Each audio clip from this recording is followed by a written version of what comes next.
अनन्या आज बहुत खुश थी क्योंकि वो आज अपनी माँ और पिताजी के साथ में जादू का शो देखने जा रही थी। वो जादू के शो देखने के लिए बहुत उत्सुक थी, जिसे वो आज देखने जा रही थी। अनन्या ने जादूगर की जादू के कारनामे अपने दोस्तों से बहुत सुने थे। अनन्या ने रास्ते में ही अपने पिताजी से जादूगर के बारे में कई सारी बातें की। उसके पिताजी भी बहुत खुश थे, पर अनन्या तो बहुत ज्यादा ही खुश थी। फिर सभी लोग मिलकर सर्कस हॉल में पहुँचे और अपनी अपनी सीटों पर बैठ गए और शो बिल्कुल वैसा ही था जैसा कि अनन्या ने उम्मीद की थी। यहाँ पर जादू बहुत मजेदार थे क्योंकि जादूगर एक से बढ़कर एक जादू दिखाता था और जादू देखने में सभी को बहुत मजा आ रहा था। और आज से पहले अनन्या ने इतने सारे जादू कभी नहीं देखे थे। अनन्या और उसके माता पिता दोनों ही बहुत आश्चर्यचकित थे क्योंकि उनकी आंखों के सामने इतने सारे जादू हो रहे थे और उन्हें ये सब कुछ समझ ही नहीं आ रहा था कि ये कैसे हो रहा है। जब शो खत्म हो गया तब वो सभी सर्कस से निकल ही रहे थे कि तभी अनन्या ने देखा कि जादूगर अपनी जादू की छड़ी वही कोने में छोड़ गया है। अनन्या ने उस छड़ी को उठाया और अपने माता पिता की अनुमति लेकर जादूगर को उसकी छड़ी लौटाने चली गई। जादूगर भी उस छोटी सी बच्ची अनन्या से बहुत खुश हुआ और जादूगर ने अनन्या से वो छड़ी लेकर बोला, धन्यवाद छोटी राजकुमारी। जादूगर ने अनन्या को एक उपहार देते हुए बोला, ये लो प्यारी राजकुमारी, मेरी तरफ से इसे उपहार समझकर रख लो। जादूगर ने अनन्या को एक बहुत ही खूबसूरत सा लहंगा दिया और बोला, याद रखना ये एक जादुई लहंगा है। इसे पहनकर जो कुछ भी आप मांगोगी ये जादुई लहंगा आपको दे देगा। अनन्या बहुत ही खुश हो गई और उसकी खुशी देखकर जादूगर ने उसे एक चेतावनी देते हुए कहा, हाँ लेकिन एक बात याद रखना, इस जादुई लहंगे से तुम जो कुछ भी मांगोगी, जितनी बार मांगोगी, बदले में तुम्हारा कद 1 इंच छोटा होता जाएगा। अनन्या जादुई लहंगे को पाकर बहुत खुश हुई और जादूगर को धन्यवाद कहा और वो जादूगर से कुछ जादू सीखना चाहती थी, पर उसके माता पिता बाहर उसका इंतजार कर रहे थे, इसलिए उसे जल्दी से वहाँ से जाना पड़ा। उसने जादूगर को फिर से धन्यवाद दिया और घर के लिए सभी रवाना हो गए। अगले ही दिन जब घर पर कोई नहीं था तो अनन्या ने उस जादुई लहंगे का उपयोग करने का सोचा। अनन्या ने अब वो जादुई लहंगा पहन लिया और आंखें बंद करके अपने मन में सोचने लगी कि अब वो क्या मांगे।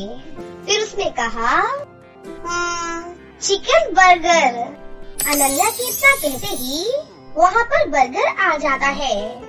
अनन्या ये देखकर बहुत खुश होती है और वो बर्गर अनन्या खा लेती है। उसने बर्गर खाकर फिर से और बहुत सारे बर्गर मांगे। अनन्या ने इतने सारे बर्गर्स मांग लिए थे कि उसका पूरा कमरा बर्गर से भर गया। अचानक अनन्या को एहसास हुआ कि उसका बर्गर आकार में बढ़ रहा है। वो अपने घर को चारों तरफ से घूमकर देख रही थी क्योंकि उसे अपने से सारी चीजें बहुत ही बड़ी लग रही थी। फिर अनन्या को एहसास हुआ कि वो एक प्लास्टिक की गुड़िया जितनी आकार में बदल गई है। फिर उसने अपनी बिल्ली को अपनी ओर आने से रोका क्योंकि बिल्ली उसके लिए एक बाघ के जितनी बड़ी थी। उसने तुरंत अपनी आंखें बंद की और बिल्ली को पिंजरे में बंद करने की कामना की। फिर अनन्या ने जब अपनी आंखें खोली तो बिल्ली पिंजरे में थी, लेकिन बिल्ली पहले से भी ज्यादा बड़े आकार में दिख रही थी। तब अनन्या को एहसास हुआ कि वो एक चूहे के आकार की जितनी छोटी हो गई है। तभी उसने एक चूहे को अपनी ओर आते हुए देखा। तभी अनन्या ने अपनी आंखें जोर से बंद कर ली और चूहे को दूर फेंकने की कामना की। और अब उसने अपनी आंखें खोली तो चूहे को पहले ही बाहर फेंक दिया गया था, लेकिन अनन्या अब तो कॉकरोच के आकार की हो चुकी थी। अब अनन्या को कॉकरोच का डर था इस समय अनन्या बहुत चिंतित थी और वो ये नहीं जानती थी कि अब उसे क्या करना चाहिए। लेकिन तभी उसके माँ पिताजी घर पर आ जाते हैं। तब जाकर अनन्या ने राहत की सांस ली। अनन्या ने अपने माँ पिताजी को बुलाया, लेकिन उसके माँ पिताजी अनन्या की आवाज सुन ही नहीं पाए। उससे जितना तेज हो सकता था वो चिल्लाई, लेकिन उसकी आवाज उसके माता पिता तक नहीं पहुँची। जब उसके माता पिता घर के अंदर पहुँचे तो उन्होंने बहुत सारे बर्गर्स देखे, लेकिन अनन्या आसपास कहीं भी नहीं थी। और जब अनन्या के माँ पिताजी ने बिल्ली को पिंजरे में देखा तो बिल्ली को पिंजरे से आजाद कर दिया। अब अनन्या के पापा ने अनन्या को इन सब चीजों के बारे में पूछने के लिए बुलाया। अनन्या, इधर आओ, ये सब क्या है? लेकिन अनन्या के माँ पिताजी को अनन्या कहीं भी नहीं मिली और फिर बिल्ली ने उन्हें दिखाया कि अनन्या कहाँ पर है। बिल्ली उसकी मम्मी को अनन्या के पास लेकर आती है। तब उसकी मम्मी देखती है कि अनन्या एक कोने में बैठकर रो रही थी। अनन्या का आकार इतना छोटा सा देखकर उसके पिता ने उसे अपने हाथ में उठाया और उससे पूछा, क्या हुआ अनन्या बेटी? अनन्या ने रोती हुई आंखों से अपने पिता को सब कुछ बताया। अनन्या और उसके माता पिता तुरंत उस जादूगर के पास गए और उन्हें अपनी समस्या बताई। ये सब देखकर जादूगर मुस्कुराया और बोला, कोई बात नहीं, आप इस लहंगे के 2 टुकड़े कर दो। एक टुकड़ा मेरे पास यहाँ छोड़ दो और एक टुकड़ा दूर किसी कुएं में जाकर छोड़ दो, और फिर कल अनन्या अपने सामान्य आकार में वापस आ जाएगी। अनन्या के पिताजी ने लहंगे को 2 टुकड़ों में काट दिया। फिर जादूगर के पास एक टुकड़ा छोड़ दिया और एक दूसरा टुकड़ा घर के रास्ते पर पड़ने वाले एक कुएं पर छोड़ दिया। अगली सुबह जब अनन्या सोकर उठी तो वो अपने सामान्य आकार में वापस आ गई थी और अब अनन्या को समझ में आ गया था कि जल्दबाजी में कोई भी काम नहीं करना चाहिए। और उसके बाद वो हंसी खुशी अपनी जिंदगी जीने लगी। रामगढ़ नाम के एक गाँव में सुनैना नाम की एक लड़की अपनी माँ सलोचना देवी के साथ रहती थी। सलोचना देवी घर का गुजारा करने के लिए दूसरों के घरों में काम करती थी और सुनैना एक अच्छे स्कूल में पढ़ती थी। उस स्कूल में एक लावण्या नाम की लड़की भी पढ़ती थी। सुनैना की माँ उसके घर में नौकरानी का काम करती थी, इसीलिए लावण्या सुनैना को बिल्कुल भी पसंद नहीं करती थी और हमेशा उसका मजाक उड़ाया करती थी। सुनैना पढ़ने में बहुत होशियार थी, इसीलिए सभी स्कूल के टीचर उसकी बहुत तारीफ करते थे।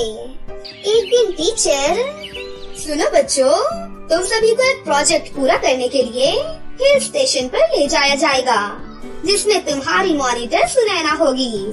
टीचर की ये बात सुनकर लावण्या बहुत ही गुस्सा हो जाती है। टीचर, मैं इस लड़की के नीचे रहकर बिल्कुल भी काम नहीं करूँगी। मैं अपना प्रोजेक्ट अकेले ही पूरा कर सकती हूँ। लावण्या, ज्यादा मत बोलो। अगर तुम इसके नीचे नहीं रह सकती तो ये प्रोजेक्ट भी करने की कोई जरूरत नहीं है। ओके, तैयार हूँ मैं। ठीक है। अगले दिन प्रोजेक्ट के लिए सभी बच्चे स्कूल बस में बैठ जाते हैं और हिल स्टेशन पर पहुंच जाते हैं। सभी बच्चे सुनैना के साथ मिलकर अपना प्रोजेक्ट पूरा करने लग जाते हैं। अरे, इसकी माँ हमारे घर में नौकरानी का काम करती है और मुझे देखो, मैं उस नौकरानी की बेटी के नीचे काम कर रही हूँ। क्या सोच रही हो लावण्या? अगर मेरी कुछ मदद चाहिए तो बताओ। नो थैंक्स, मुझे तुम्हारी कोई भी मदद नहीं चाहिए। तुम अपनी मदद अपने पास ही रखो। कुछ ही देर बाद क्लास का प्रोजेक्ट भी पूरा हो जाता है। अरे वाह सुनैना, तुम्हारी टीम ने तो बहुत ही अच्छा प्रोजेक्ट बनाया है। सभी बच्चे सुनैना के लिए तालियां बजाने लगते हैं। ये देखकर लावण्या और भी ज्यादा गुस्सा हो जाती है। कुछ देर बाद सभी बच्चे अपने अपने घर वापस चले जाते हैं। एक दिन सुनैना की माँ की तबीयत बहुत ही ज्यादा खराब हो जाती है और वो 2-3 दिन काम पर नहीं जा पाती। तभी उनकी मालकिन का फोन आता है। क्या बात है, आजकल तुम काम पर क्यों नहीं आ रही हो? मालकिन, मेरी तबीयत बहुत ज्यादा खराब है मालकिन। देख, मुझे उससे कोई भी लेना देना नहीं है।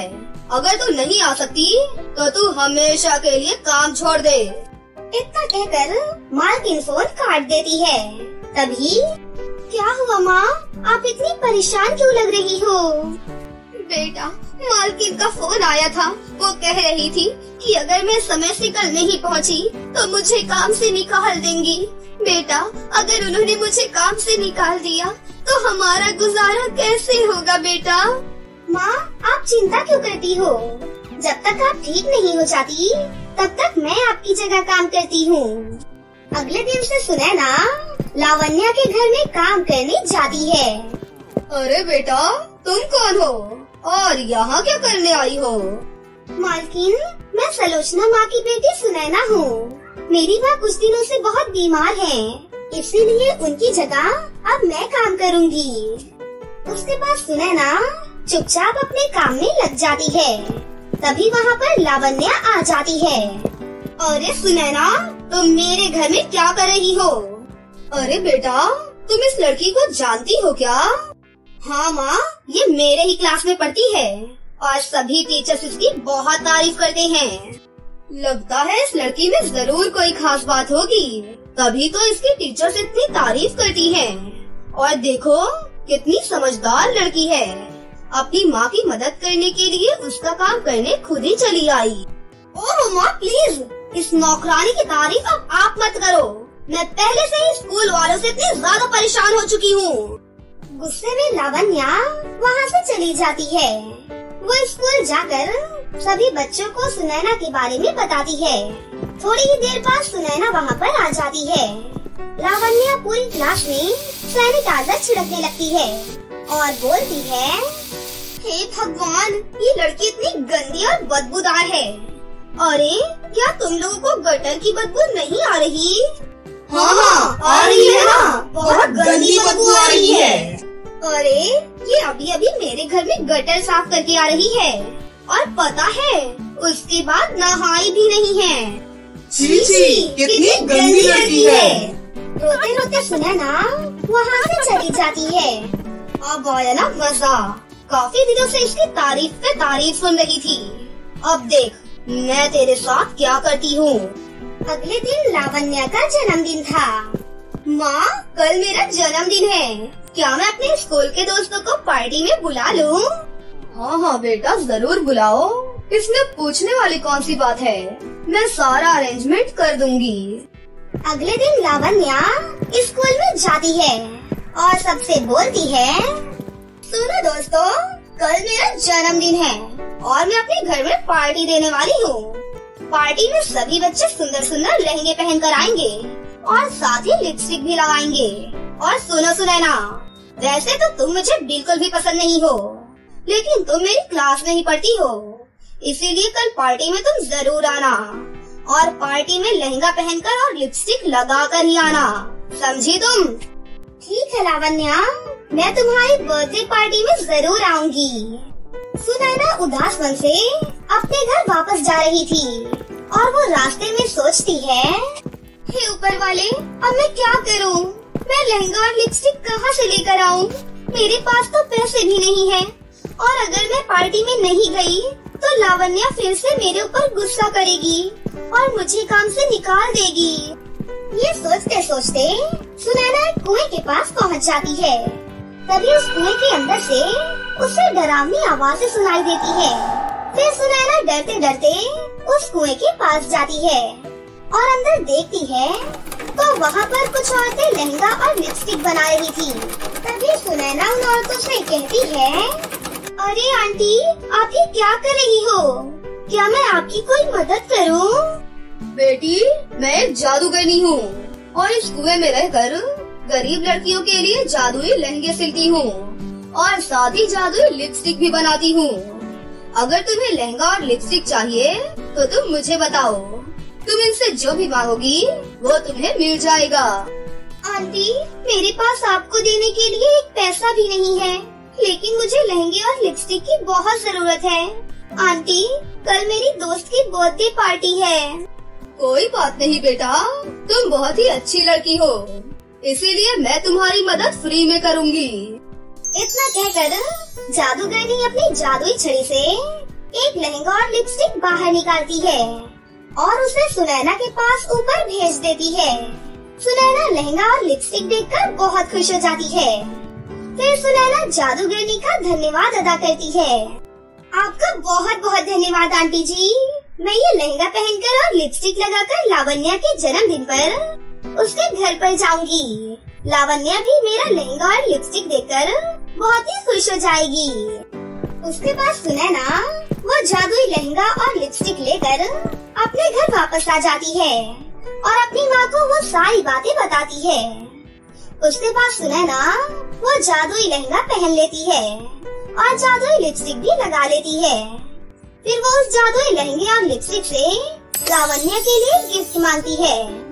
फिर उसी शाम लावण्या सुनैना के पास आती है और चौंकते हुए लावण्या बोलती है, ओह गॉड, तू इतना सुंदर लहंगा और ये ब्रांडेड लिपस्टिक कहाँ से लेकर आई है? जहाँ तक मुझे पता है तू तो बहुत गरीब है ना। भोली भाली सुनैना लावण्या को जादुई लहंगे और लिपस्टिक के कुएं के बारे में सारी बातें बता देती है। अगले दिन लावण्या भी जादुई लहंगे और लिपस्टिक के कुएं के पास पहुंच जाती है और मन ही मन सोचती है, अरे अगर मैं इस जादूगरनी की जादुई छड़ी ही इससे चुरा लूं, तो मैं भी बहुत शक्तिशाली हो जाऊंगी और जो चाहूंगी वो प्रकट कर सकती हूँ। उसके बाद लावण्या नीचे कुएं में झांकती है तो जादूगरनी सो रही थी। अरे वाह, ये जादूगरनी तो अभी सो रही है। मैं खुद नीचे जाकर इसकी जादुई छड़ी ले आती हूँ।